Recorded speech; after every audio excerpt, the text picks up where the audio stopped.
Welcome everyone to this talk that I'm going to give today on using the mind to heal the body.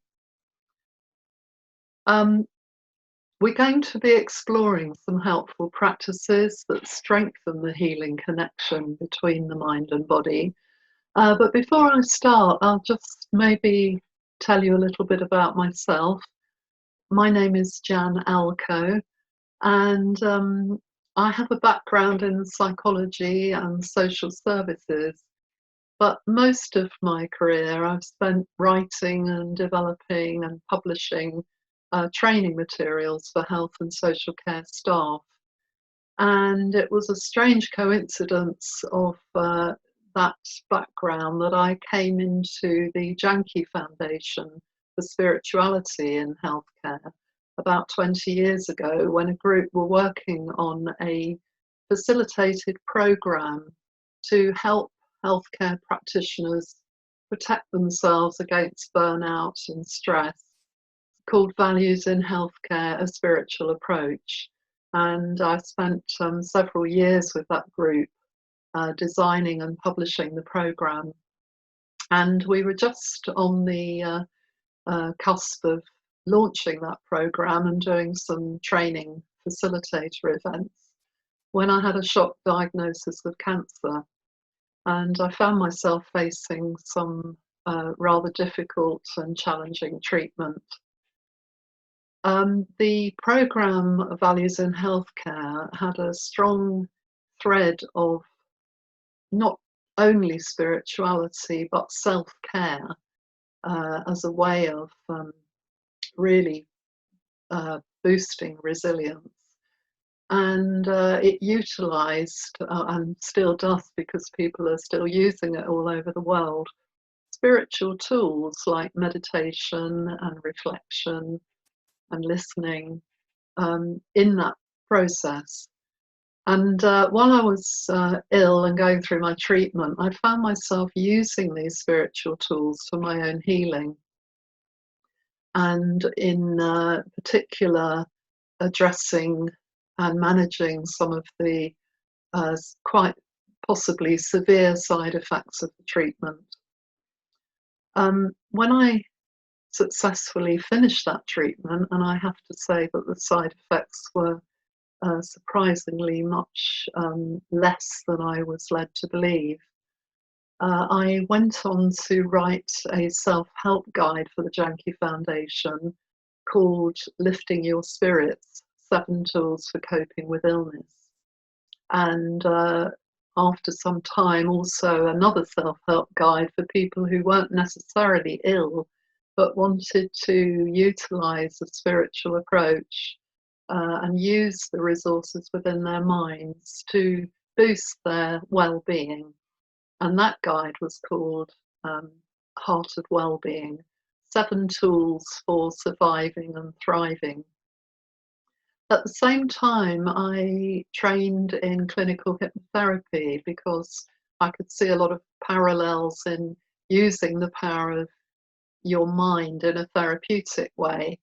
And I spent 8 years working with people, mainly who had serious illness, including cancer, some terminal illness, and also others facing quite severe mental health difficulties.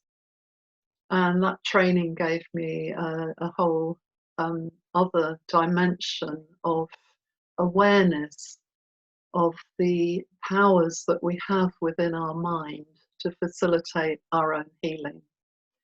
So the talk today is really drawing on the professional work and writing that I've done, but also as much on the personal experiences I've had, not just of going through cancer, but also going through chronic illness at an earlier stage of my life, and utilising a mind approach to healing the body, because we know that we can use our minds for good or bad. We can diminish our body's capacity for healing in the way that we utilise what's going on in our heads, but we can turn that around to very positive and powerful effect. During my talk, I'm going to be stopping from time to time to give you a chance to experience something a little deeper through some meditation and visualization commentaries. So we're going to start just by working our way through some slides that I've prepared that will help me to keep track and take you through the process of exploring these tools. So let's begin then. Here we go. So we're going to be exploring 4 helpful mind practices: using your imagination, learning to love yourself, thinking positively, and going into silence. And these tools, each of them and all of them, have a marked effect on boosting our resilience, our inner strength, and healing on all levels. And when I say healing, I don't necessarily mean curing. There is an important difference. For some, a cure for their illness will not be possible, but it may be possible to be healed, to recover a sense of inner well-being. And healing really works on all levels. It works on the physical, the mental, the emotional, and also the spiritual.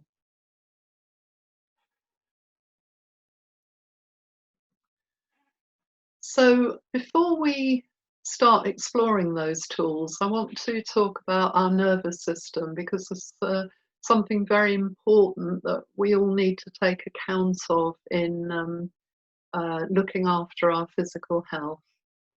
And our nervous system has really 2 main modes. And the first of these is called the fight or flight response. That's often what it's referred to. It's also called the sympathetic nervous system. And it's our unconscious defense system. And I say unconscious because it kicks in before we ever have time to think about it, when we feel we're under threat. It's almost like a very sensitive burglar alarm, in as much as it's scanning the outside and the inside for the slightest sound or feeling or sight or smell, that there is something wrong that may cause us to be in danger of our lives. It was developed or evolved very early in the development of the human being, and it resides in a fairly primitive part of the brain. And it's really part of our hard wiring. We can't avoid it or do anything much about it when it kicks in. And when it kicks in, when it notices some sign of danger, perhaps something that matches to an old memory we have of when we were unsafe, a whole gamut of physiological changes occur immediately as a result of a release of stress hormones like adrenaline. Our blood pressure rises, our heart rate rises, we tend to breathe faster and very shallow, so that what's actually going on is more blood and oxygen is being diverted to the big muscles of the body and away from anything that's non-essential to survive in that moment. So we may notice sweating, tensed or shaking muscles. We may feel a bit dizzy as the blood is diverted away from the brain, or a bit nauseous as it's diverted away from our digestion. Very importantly here is that logical thinking in the higher cortex of the brain is suppressed, because if we took time to think about what was happening, supposing we were about to step off the pavement in front of a speeding car, by the time we'd seen what really was coming our way, it might be too late. And so all these changes happen instantly. And before we know it, we're back on the pavement and wondering what on earth happened. And the car's gone and we're okay. We might be shaking all over from the effects of the adrenaline. But it is a fight or flight response. So it's about either fleeing, running away from danger, or fighting for our lives. And I guess in olden times, it would have been a lot more relevant when wild animals or tribes were possibly marauding around, and we needed to be constantly on our guard. So far, so good, because it can literally save our lives. But this part of the brain can't distinguish between what is real and what is imagined. And this is where we run into problems. It can be triggered by us imagining fearful scenarios, things that might happen.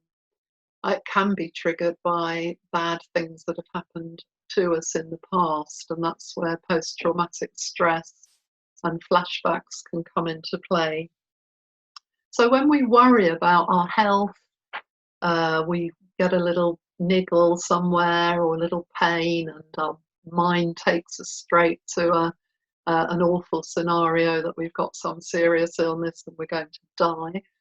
Or when we dwell on past illness and possibly some pretty bad treatment that we had, and how much we were in pain or frightened by that, we can trigger this same response as if we were in present danger.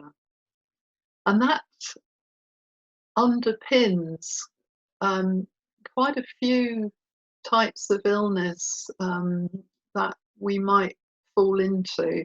And it's an unintentional response, but where stress is a condition or an underlying part of that illness, this is what can be happening. This fight or flight response can be continually triggered.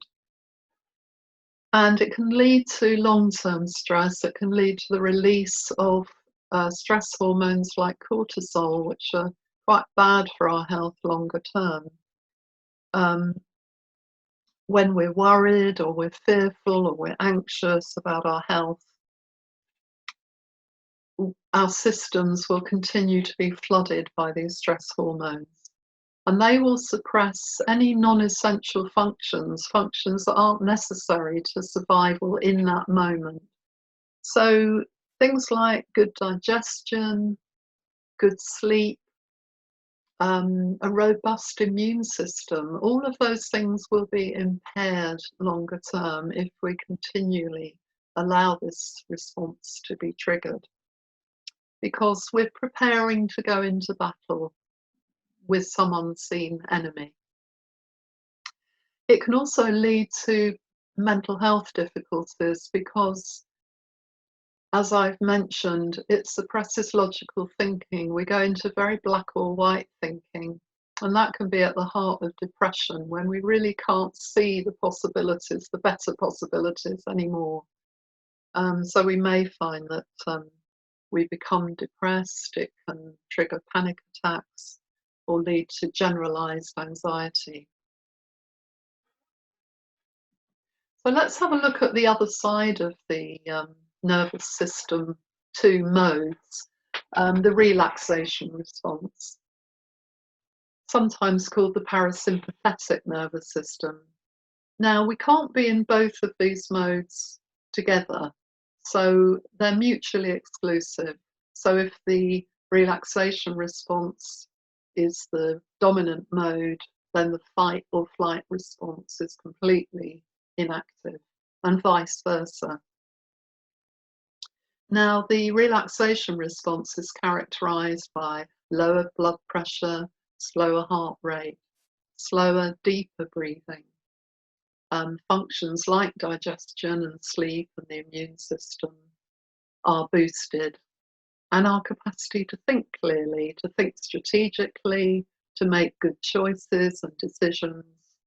And that can be very important if we're trying to maintain our physical health, or we become ill and we have to think about choices we want to make. So it's a rest and repair mode, because when we're in this mode, the body's not only resting, but it's also repairing. It restores all the vital functions that are necessary for good physical health. How do we trigger this response and stay in it most of the time? Well, the tools that we're going to explore will all elicit this response in our bodies and minds. But supposing we feel quite jittery or anxious, we need to find a way of relaxing very quickly in order that we can benefit from using the tools that I'm going to be exploring. So quick ways of calming down and beginning to trigger the relaxation response. We can use the breath. We can bring the breath down to a lower part of the body, to the belly, away from the chest breathing. And we can begin to introduce a longer out breath, because this has the effect of changing the balance of oxygen and carbon dioxide in our brain, taking us away from that panicky feeling. If we are still quite anxious, it may be difficult to breathe more slowly. So we can try to breathe in for the count of 2 and out for the count of 4 initially. And then maybe in for the count of 3 and out for the count of 4. Out for the count of 6.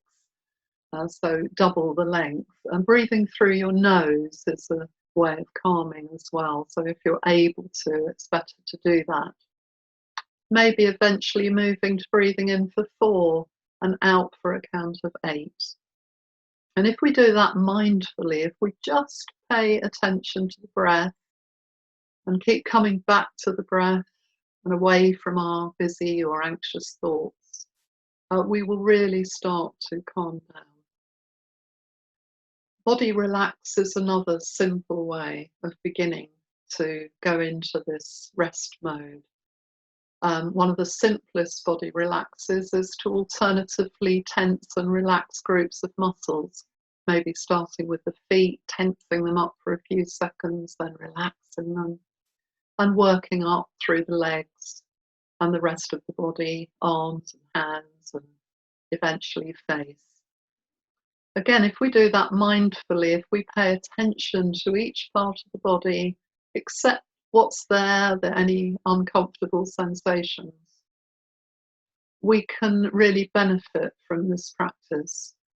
Anything we do mindfully, i.e. we keep the focus on the sensations as they are coming and going in that moment, it takes us away from the future, where we might be very fearful about what might happen, and it takes us away from the past, of past regrets or guilt or whatever about things that have happened. Brings us into the present moment, where we can maybe come to an acceptance of what's happening. We can also do quite vigorous exercise. If we're full of adrenaline and jitters, we can go and have a brisk walk round the block or run up and down some stairs, just to use up that stress hormone and restore us to a more rested place. So let's move on to the 4 practices that we're going to experience today. And I'm going to start with using your imagination and look particularly at the tool of visualization. I used visualization a lot when I was going through my treatment, visualizing good outcomes, visualizing that my treatment would go well, visualizing that my body was doing all it could to restore my wellness. And one of the particular ways that we can use visualization very powerfully for healing is to create a safe space. and to move into self-soothing, to create a safe space in your mind. And here is a bluebell wood, because this is the safe space that I developed for myself when I was going through my illness. I love bluebell woods, and sadly I've missed them this year because of everything that's going on and the fact that I am shielding at the moment. But I have these beautiful pictures and I have my imagination. So I created a bluebell wood using all my senses, not just being able to see it in my mind, but to be able to sense the sounds, maybe beautiful bird song, the breeze rustling through the trees, the beautiful scent of the sun warming the bluebells, textures in that scene, colours, shapes. And I used special features that I introduced into that scene for undergoing my treatment. So I put a lovely, comfortable lounger into that sunny glade where I could lie and imagine myself there before I had any of my treatment and while I was undergoing it. I also had particular features that would help to mitigate side effects. So in there was a cool pool that I could go and sit in after radiotherapy. There was a shaft of sunlight I could cool down through the trees to numb my skin so that if I were having a cannula fitted for chemotherapy, it would be more comfortable. There was even a jug of courage that I could drink from when things got really tough. So we're going to have an experience of creating a safe space. And although the commentary I'm going to read is about creating a building, like me, you might wish to stay outside and have a special space outside. And don't worry if you can't see pictures in your mind. Some people aren't so visual, but they're very auditory. For example, they can hear sounds inside their mind, or they can have a feeling, a good feeling about a place. So use whatever senses come naturally to you as you go through this. And you can go into this safe space for all kinds of reasons. You can go into it whenever you just want a good deep relax and do some repair work in your body, or when you're feeling anxious, when you're unwell, when you maybe have got an important medical consultation coming up and you feel anxious about that, or to aid recovery following some treatment. And I've used this an awful lot with my clients in their experience of going through illness, and also clients who've experienced trauma in their lives, because this space is safe to you. Nobody can come into it, and it's a space just for your own comfort and healing. So I would make yourselves comfortable. This is just a few minutes, and putting your feet firmly on the floor, putting down anything that might be in your lap, or you can even lie down and just get very comfortable. You can close your eyes or just keep a soft focus. Inner sanctuary. Sit comfortably and relax. Take a few deep breaths and turn your attention inwards. You are going to create a sanctuary, your own special place where you feel safe. In your imagination, choose a scene in nature that you particularly like. By the sea, in the mountains, by a lake, or in a wood. It can be a place you know, or you can create it as you would like it. It is peaceful and very beautiful. It is your ideal place, completely safe and secure, your own special place. What does it look like? Are there trees or flowers? Are there any pleasing smells and sounds? Now create a building, a place where you can stay in complete safety, which no one else can enter. What does the building look like? Use whatever materials you like. Be as lavish or creative as you like. Is it made of wood or stone? What shape is the roof or the door? Now see it set in your place of nature. See yourself walking up to this building set in your perfect scene and enter it. What is it like inside? Remember, this is your sanctuary where everything is to your liking. Choose the furnishings for your comfort. Choose the lighting and colours. Make it really special.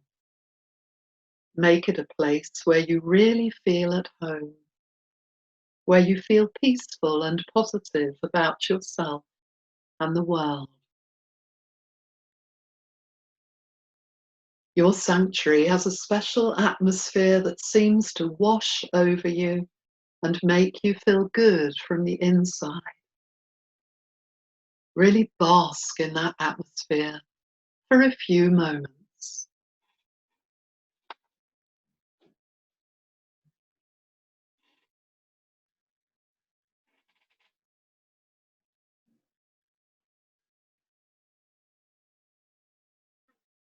Now it is time to leave.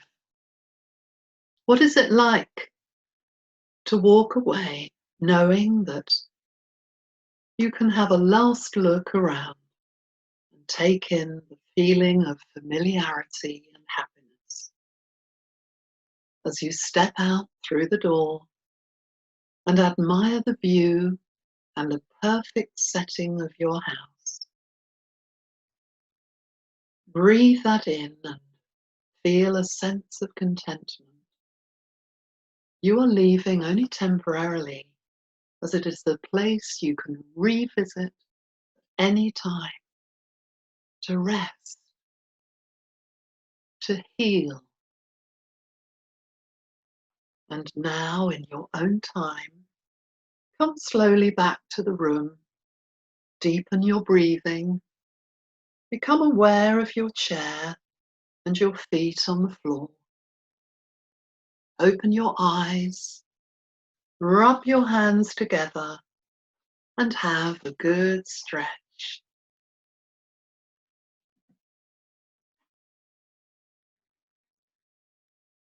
I hope you enjoyed that commentary. So, just briefly running through a few other practices around how we can use our imagination for good. It's really an amazing capacity we have, and we know that we can really conjure up future disasters at the drop of a hat. But we can also use soothing and calm visualizations through this power of imagination. So one of the other things we can do are using our memories of well-being.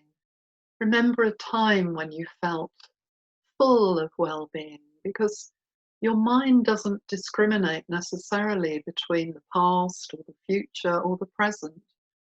So memories can be as if they're already happening or happening again now, and your brain will release feel-good hormones known as endorphins when you linger on those memories. If you can't remember a good time when you felt full of well-being, you can create a picture of what it might mean to be full of well-being. And again, the brain will think that that is the picture for now. Sense what it would really be like. Again, use all your senses, not just your visual imagination. Where would you be? What would you feel like? How would you look? How would you sound? And when you're deeply resting, you can bring that set of sensations into your mind. You might also develop a shorthand image. I used to imagine a fountain that was beautiful colours of gold and rose pink that seemed full of energy and light, and bring that into my mind just to boost myself when I felt a little bit down. Other imagery might be a tree, deeply rooted and passing through the seasons, just flexible and able to weather everything, strong and reaching up towards the sun. A client of mine who loves surfing used to imagine he was riding the crest of a wave on a surfboard. And finally, this is a lovely little exercise that I often do in the morning, particularly if I wake up and I'm not feeling so good, which is to imagine smiling down into your body, so that you literally smile down into every organ, every part of your body, like a big inner smile. And again, your body will respond by releasing endorphins that make you feel good. So as you get more practiced at smiling down into your body, you could imagine each part of your body smiling back. And then you have a really powerful body-mind connection. Let's move on to the next practice now, which is learning to love yourself. And we're often not so good at this. We tend to beat ourselves up about all sorts of things. And when we're not so well, we might end up blaming ourselves for doing things that haven't been so good for our health. We might criticize what we've been eating, or that we haven't been getting enough exercise, or we shouldn't have done this, or we shouldn't have done that. We can really rack up the self-blame. Maybe we got ourselves too stressed about something, and it was all self-imposed. So moving away from self-criticism is really important, but from the very outset, we need to start treating ourselves well. What would you do if you had a little pet to look after? You would give it strokes and show your love. You would feed it nourishing food. You would take it for exercise. You would make it somewhere nice to rest and sleep. So can you apply those same practices to yourself? Because, we've all heard this before. When we sit on a plane and we're told if the oxygen masks come down, we've got to put our own mask on first before putting a mask on anybody else. Because if we can't care for ourselves, we are not in a good place to care for anyone else. Of course, caring for others and our caring responsibilities can seem a luxury, but it's so important to prevent burnouts and fatigue, compassion fatigue for others by really looking after ourselves. On a mental level, instead of self-criticism, if you find that you're thinking something along blaming lines or critical lines to yourself, ask yourself, what would a good friend say to you if they heard you saying that thing about you? They would actually remind you of your good qualities. They might explain that actually there were a lot of circumstances that made it quite difficult for you to respond in any different way. And this is an important way of reframing how we see ourselves.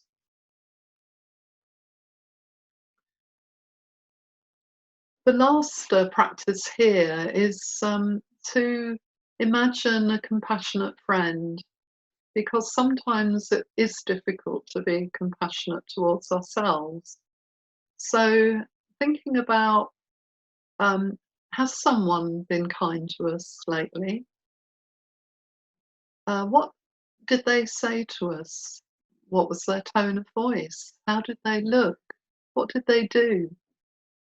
Or if we haven't been in receipt of a kind act, what would a compassionate friend be like? How would they look? What tone of voice would they use? What would they say? We can bring that compassionate presence into our safe space when we're doing that particular visualization. And when we do that, imagining a compassionate being in our self space, we're really looking and developing the compassionate side, the self-compassionate side of ourselves. So let's do that now. Just a short commentary now. Again, just getting into a relaxed position and noticing the natural flow of your breath with eyes closed or in soft focus. I become more aware of the silence that lies beneath the usual chatter of my thoughts. As I focus inwards, I begin to feel relaxed. I am just peaceful, flowing energy. This feeling leads me to my inner sanctuary, a place I can reach instantly using my thoughts.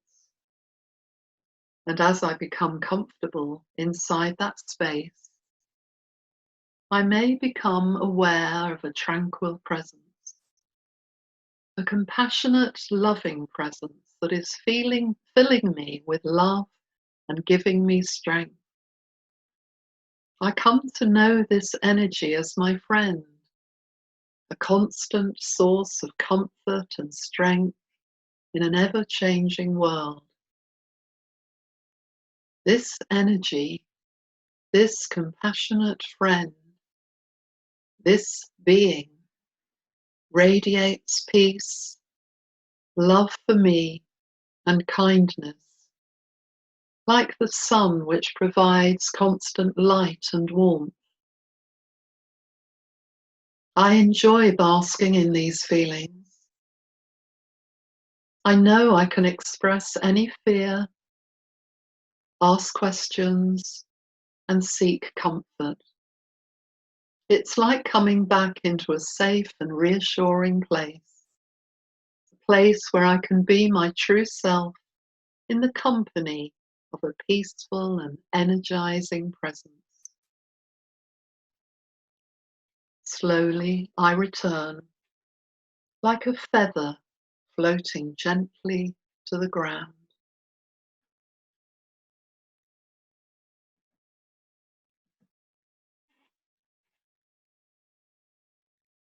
We're going to move on to the next practice now, which is what we do with our thoughts, thinking positively and hopefully. We know that negative thinking, focusing on the past with feelings of resentment and guilt, or catastrophizing about the future, can really impair our health. And it can suppress hope and a feeling that we have any control or power in our lives. So these are some practices that we can start to develop so that they become second nature. And the first one is mind your language. There's an awful lot of battle talk in illness. We talk about battling cancer and fighting depression. And I always think that kind of sets up a war zone inside our bodies, which can't be very good for our healing and our equanimity. It may, in fact, undermine our efforts to engage in healthy behaviours too.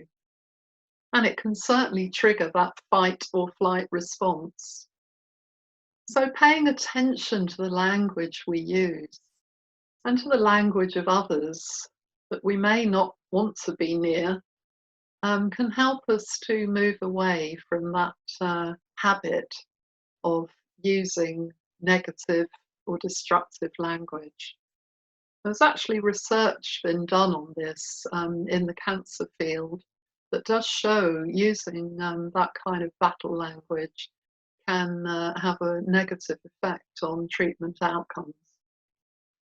Secondly, hopeful thinking. If we're hopeless, we feel out of control and nothing is going to come good. But the effects of hopeful thinking has actually been shown to boost the activity of the immune system and the number of immune cells.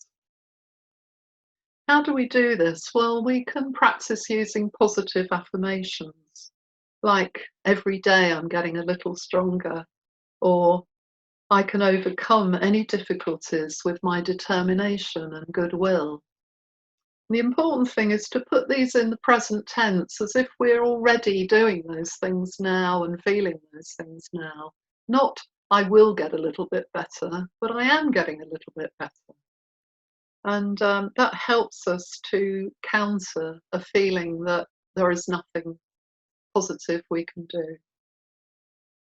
Gratitude practice has been shown as enormously helpful in countering depression.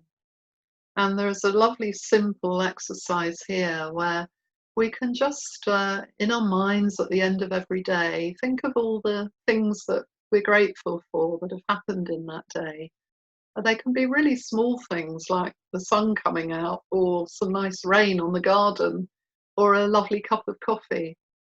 Or they can be bigger things like a friend writing you a letter, or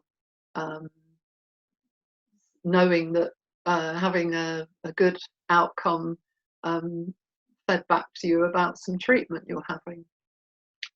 You can keep a gratitude journal. I was given a beautiful book by my son for my birthday, and just before the lockdown, and I was thinking, what on earth can I do with this book?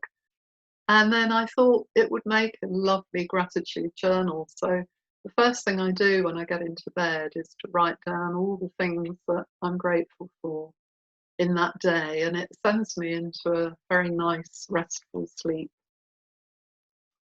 The next thing we can do is really to notice our thoughts in a way that causes us or enables us to step back from them. We've got this fantastic capacity in our minds to step away from what's happening as if we were watching it as a drama on stage. It's called the witnessing capacity. And if we step back from our thoughts, we can sometimes see them for what they really are, quite narrow, quite unhelpful. Again, we can ask ourselves, what would a friend say to us if they heard us saying those things, to put it into perspective. And then we can steer away from those negative thoughts with more hopeful and positive thinking. There's a little practice called SOS, and it just means when you're aware that you're having a negative thought or an unhelpful thought, say stop in your mind. That's the S. Step away and observe. That's the O, as if you were watching a play on a stage or a film on a screen. And then the S is to steer towards more hopeful thinking.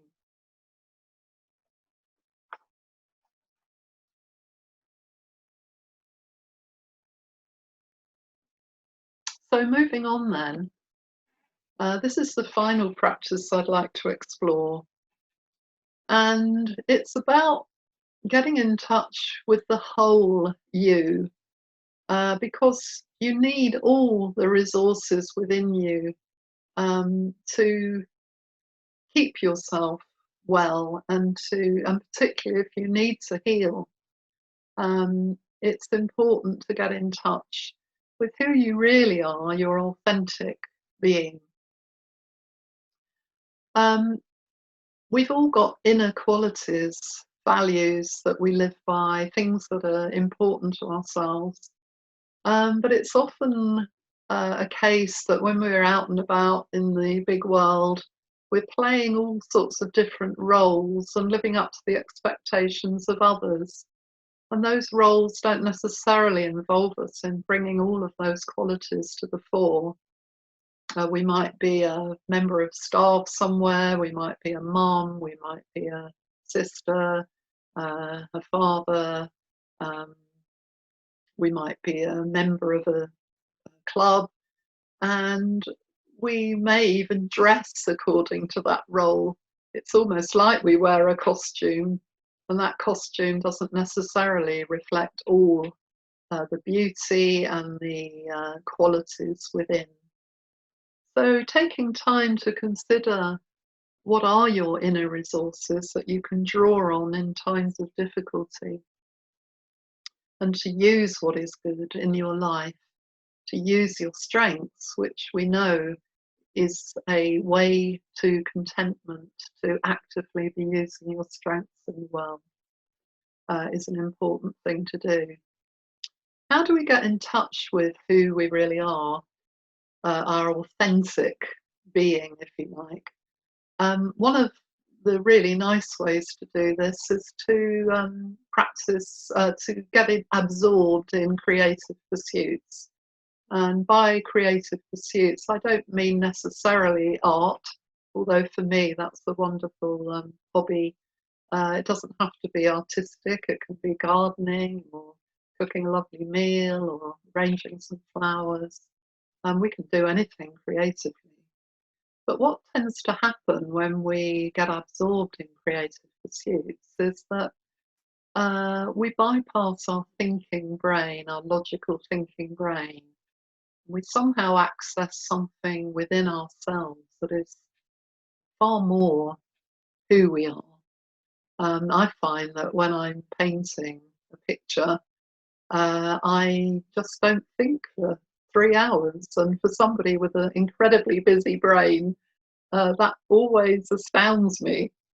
But we do touch into an essence of ourselves, and we sometimes emerge something that is really surprising in its beauty. So, finding time to foster that creativity is a good way of also taking us into that healing mode where the fight and flight response is switched off, and we're really um, doing some important healing work. It's also a really good mode to be in for problem solving. It's not necessarily that when we're in creative mode, we're thinking about problems, but if we have a problem, we can sometimes, after we've finished doing that creative pursuit, or even during it, just spontaneously come up with solutions because it opens our mind to possibilities, things we might not have seen or um, opened up otherwise.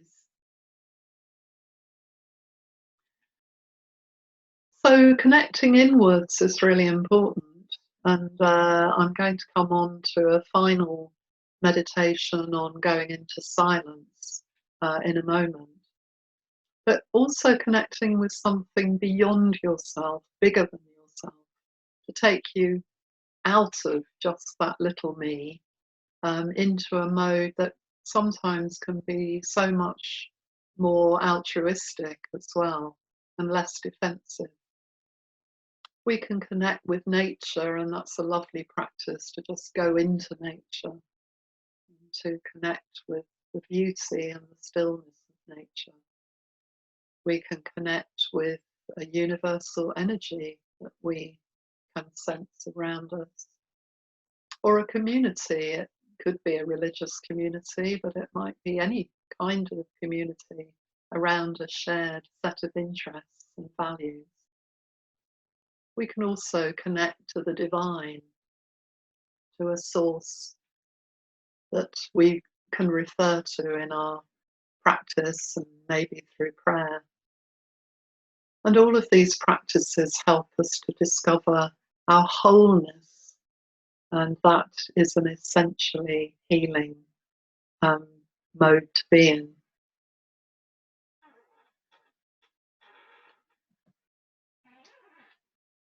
So finding time for silence and going into stillness is a practice that is healing on all levels.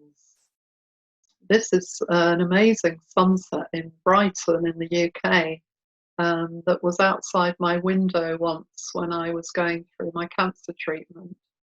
And it's very inspiring to me to look at those amazing colours and to allow myself to go into something beyond. So again, if you'd like to get comfortable, just sitting quietly. And again, we're going to take this into the healing inner sanctuary, and you can begin to see how many ways we can use having this safe space in our minds. And particularly when things are very busy and uncertain around us. Sit quietly in your peaceful sanctuary.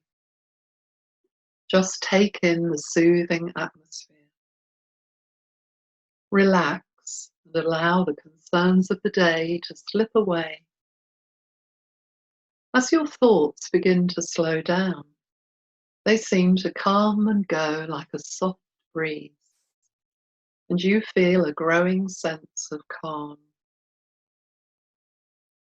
As you experience the peace and stillness around you, you can begin to feel how peace and stillness can naturally arise within. This inner peacefulness is something that's always been there, and you recognize it like a familiar face which you haven't seen for maybe a long time.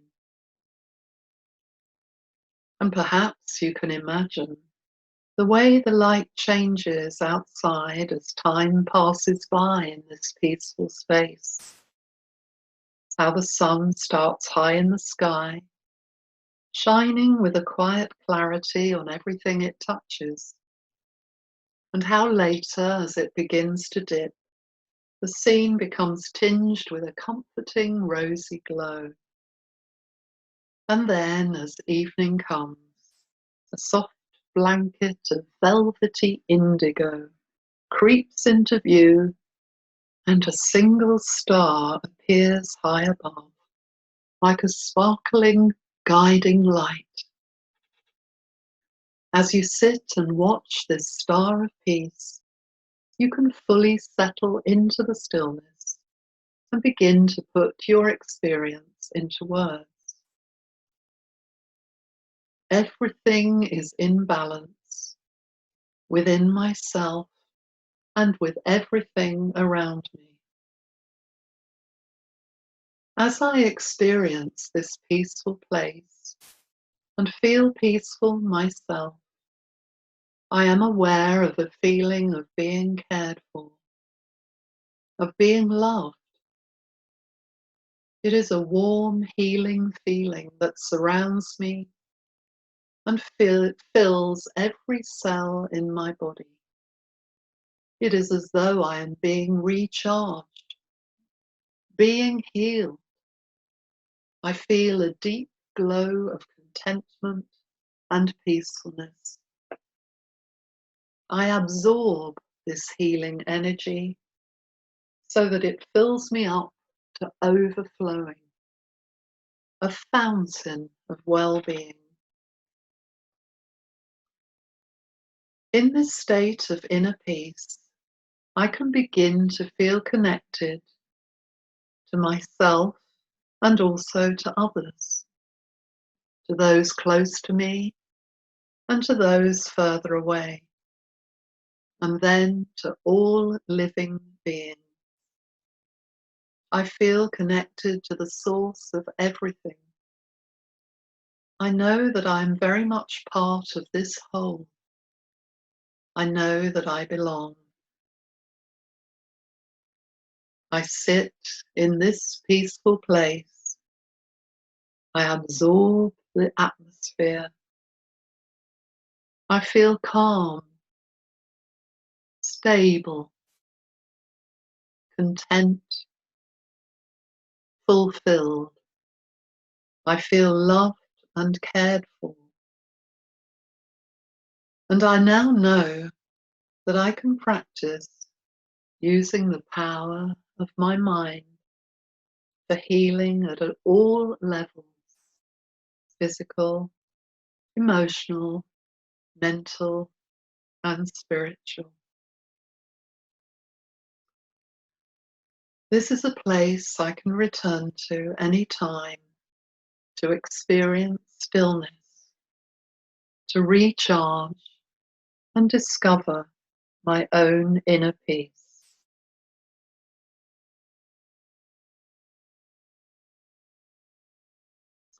So just coming up to the end of this talk, I thought it might be helpful to have the website for the Janki Foundation for Spirituality and Healthcare. And these are the 3 publications that I mentioned at the beginning, and they're available through that website. I would say that it struck me when I was putting together this talk that I could equally well be talking about coping with the current coronavirus situation. And these practices, relaxing, creating a safe space, self-compassion, positive and hopeful thinking, and connecting within and without, are all tools that we can use during this situation for as long as it may continue, to shore us up, to boost our resilience, and to really give us some hope of moving towards better times.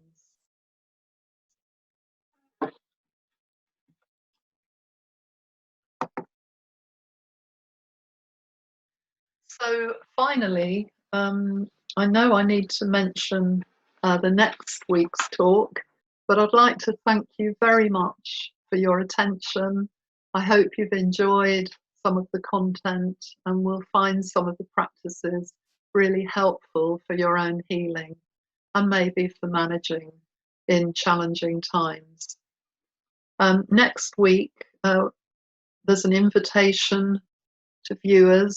That's next Tuesday. And the topic of the talk is called Me Time, which sounds very relevant to now as well. And the speaker is Aruna Ladwa from Kuwait. So thank you again and keep well. Goodbye.